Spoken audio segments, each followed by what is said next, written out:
Hi everybody, this is Chad the Gaming Dad here on Dad's Games, and this week it's all about the Pittsburgh Retro Gaming Convention. That's right, it was about a week ago.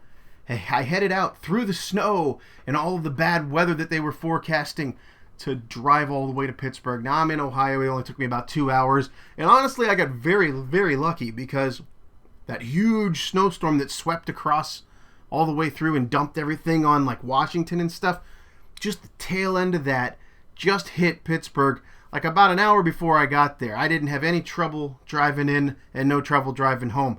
I did see what happened to everybody in Washington, and they're probably still digging out right now. Shovel away. So here we are, downtown Pittsburgh, checking out all the sights. That which you can see, actually most of it was just a lot of snow.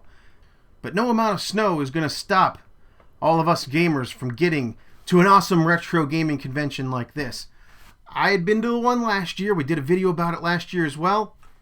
Had so much fun, I absolutely had to go back again. So, let's go on in. So this year's convention was held inside the, I have no idea how to say it, Zaza nightclub, downtown Pittsburgh. Really cool place. In fact, I hadn't been in places like that before. This was like one of those nightclub bars you see like in movies and stuff with all the neon things and stuff. It was really cool. They had all the vendors set up all around the place. They had vendors down by the dance floor area. They had vendors up above by a bar. They had vendors as you walked into the door, around the back, this way, that way. They had people everywhere. It was a great place. So I go ahead and I walk around the building, just take a look at everything. There's some tables with some old NES stuff. There's some tables with some GameCubes, PS2, Xbox, you name it. They pretty much had everything on display here today. And whatever it was you were looking for, you probably were going to be able to find it. So as I go searching around, I'm digging through everything. I'm talking to people. Find some good games here, some good games there. Some of them were great deals. Some of them were okay deals, but just the fact that they had them available and you're standing there and you have the ability to get these things that you want, that's a pretty cool thing and a big plus in my book. It was just really cool to look around and see all of these games and see all of these cartridges that are the, quote, like holy grail ones. I actually saw a little Samson, I saw a Dinosaur Peak, Flintstones game.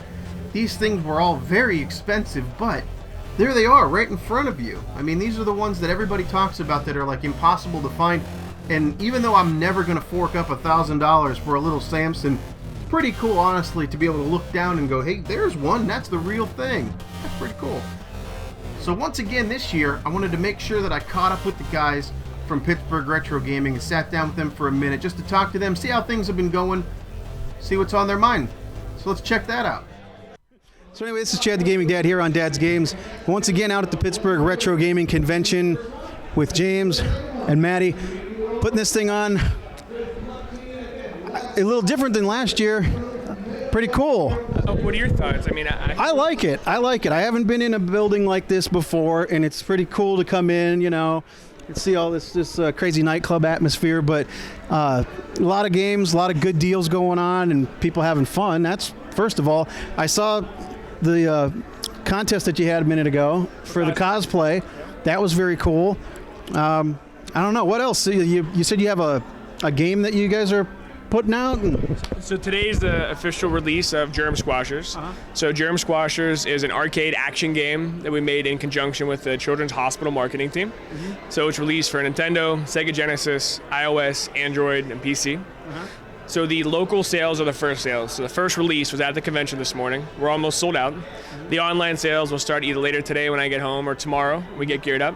Where do they go to get those? You can purchase them from 8bitevolution.com, or you can go to the PittsburghRetroGaming.com website, and the link's through there. We've been taking reservations for copies, for numbered copies for the last month.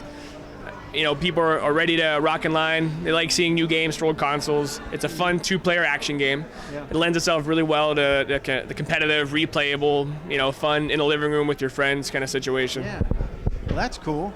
And I was going to say, you know, the snow, the snow tried to shut it down a little bit this morning, but The snow can't shut us down. Yeah. Shut you down. No, the gamers will come out whether there's snow or A not. couple of them actually were buried outside the night before waiting.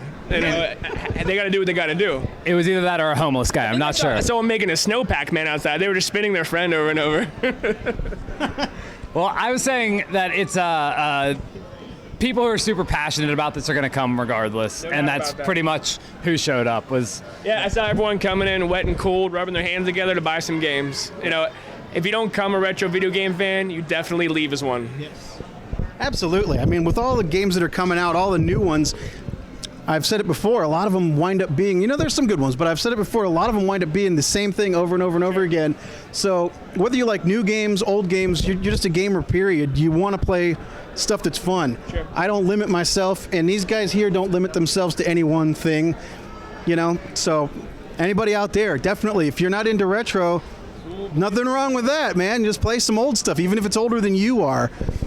Me, luckily, I'm older than all the games, but it's okay. I'm like first generation gamer, but it's okay.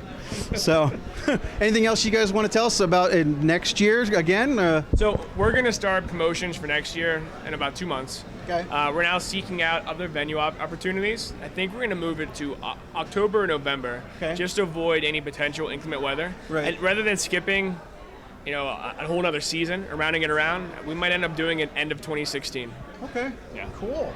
Well, that sounds pretty good. Well, thanks again, guys, for sitting down with me. And Anytime. I definitely love coming out here. I love checking all this stuff out. It's still kind of new to me. I mean, I haven't been doing a lot of conventions, but so far, I'm definitely getting into it. So we're always happy to have you, and you're welcome to have a lifetime spot with your microphone in our building. Okay, Yes. cool. I'll just leave it here. I'll drop the mic. There you go.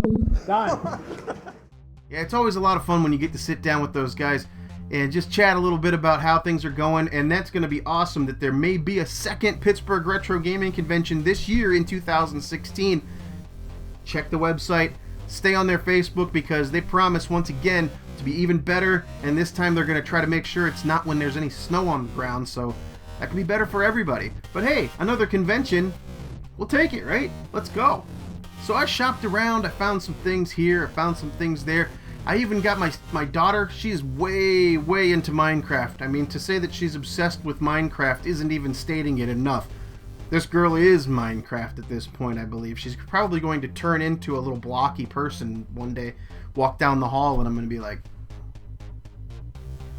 So, had to get her some of these little guys that they were selling. They were like $1 a piece or something. It was really cool, and she really liked them. Brought them home, a bunch of Minecraft guys. Those are always fun to have. The other really big highlight for me was who I got to talk to and sit down with at the convention. This was one of the coolest things that happened to me. I actually ran into the one and only Alpha Omega Sin. That's right, the Alpha Omega Sin. I walked over to him and I just wanted to ask him some tips and advice about YouTube in general, and honestly, I didn't expect that he would say a whole lot. I just, I like to pick people's brain whenever I meet somebody who's been doing it for a lot longer and has a great following like that. They have to know something that you don't, so you're always learning. So I asked him how things were, and to my surprise, the guy was amazing. One of the most kind people you've ever met. Without even blinking, he's like, let's go upstairs. We head upstairs, we sat there for about a half an hour, and he told me a whole bunch of stuff that I can actually use, and some which I've actually implemented already on my channel, just for no reason other than trying to help a guy out. So Alpha, really awesome. Thanks a lot, man, and I hope to see you again in the future. Alright, so here comes the time. Now is when we get to look and see what I got at the convention, and honestly, I wasn't going for anything that's going to knock you off your seat, but I did get a few things that I thought were pretty cool, so let's have a look at them. We'll start off with the NES games. I got 2 different NES games. The first one that I picked up, now, I'm an absolute sucker for movie tie-ins, TV tie-ins, especially on the NES, because usually the games aren't really good, which you'd think, why would you want to buy those? But I don't know. Like I said, I'm a sucker for it. I think it's fun, and I think it's funny to see what they try to do with a license on the NES. So I saw this one. I didn't have it in my collection. Had to pick it up. There it is. Star Trek 25th Anniversary. I mean, how can you go wrong? Look at Kirk and Spock there on the cover. I mean, how can you pass that up? Huh?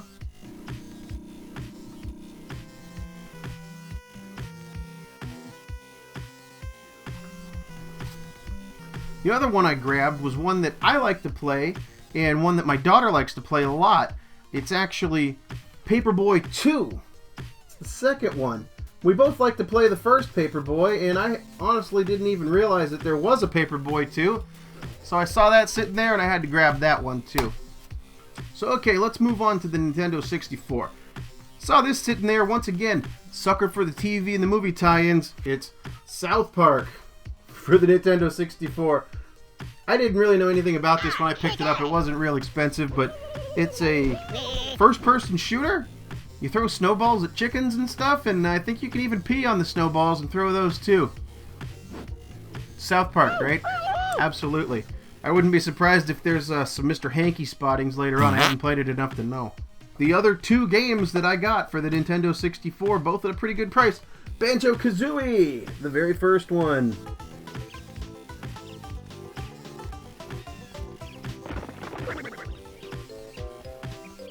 And Banjo-Tooie. Not too bad, not too bad. In fact, both of these play really well. They both had saves still on them that I had to delete. Do you guys ever feel bad when you delete people's saves when you buy a used game? Because you see on there it's like 47 hours, and you're just going to like delete that. I guess it doesn't matter because they traded the game. They don't ever want it again. But somebody's 47 hours was stuck in that game, and you're just going to wipe it clean and start from scratch. I don't know. Maybe I'm weird. But yeah, Banjo-Kazooie, Banjo-Tooie. Very cool. And the kids absolutely love it. And I'm kind of hooked on the Tooie and the Kazooie as well. Very, very good stuff. Next up, I've got the PlayStation 2 game. Yes, that's right. I found it, and it didn't cost a ton. Silent Hill 2. One of the all-time horror classics. I actually had never really played this, but I'm trying to get back into some of the stuff that I missed out on that is right up my alley. You know, I was way into Resident Evil and all of that, but I never, you know, tunnel vision. When you're tunnel vision, you're like this. You're zoomed right in on only the things that you like to play. You're always like, hey, I play this game. Boom, and you go right through there. You miss all the stuff off to the side. So, hey, it's never too late, right? Picked up Silent Hill 2. Started it up a little bit. Pretty cool game. And now I actually get some of the in-jokes that I see on other people's channels because I didn't know what they were talking about. And lastly, the last game that I picked up, also picked up from the same guy at the same time as Silent Hill 2. The other one I was looking for the GameCube. It is Billy Hatcher. Yes, look at Billy right there. Woo! And this one we've played a ton. My daughter, actually, this game peeled her away from Minecraft. Believe it. If you've got a kid out there that is absolutely addicted to Minecraft, get them something like this and sit them down in front of the TV for a while, and you'll see, all of a sudden they're like, you mean there's other games besides just Minecraft? You sure? That's what's awesome about it. So there you have it, everybody. Another successful trip to Pittsburgh for the Pittsburgh Retro Gaming Convention. Thanks again to Maddie and James for sitting down with me for the interview, and I can't wait to see you guys again on the next one that's going to be rolling out here toward the end of 2016. Also, thanks again, a huge thank you to Alpha Omega Sin for being so kind and sitting down with me and really helping a guy out. If you haven't been out to a retro gaming convention, please do yourself a favor and go check one out. If you see one locally, it doesn't have to be the biggest one. It doesn't have to be like a PAX or a, I don't know, some huge con that's going on that like you have to drive halfway across the country for. Just go to one of your local ones. They're all over the place. Search them on the internet and check them out. And don't forget to check out Germ Squashers, the game that James and Maddie and the guys over at 8-Bit Evolution have been working on in tandem with the Children's Miracle Network. The proceeds go to help sick kids in the hospitals in Pittsburgh and the Children's Miracle Network. It's all for a good cause. Good games, good fun, good cause. Absolutely. So till next time, everybody, remember, just like always, you never outgrow video games. I am Chad the Gaming Dad here on Dad's Games. I want to thank you for watching, and we'll see you on the next one. So long, everybody.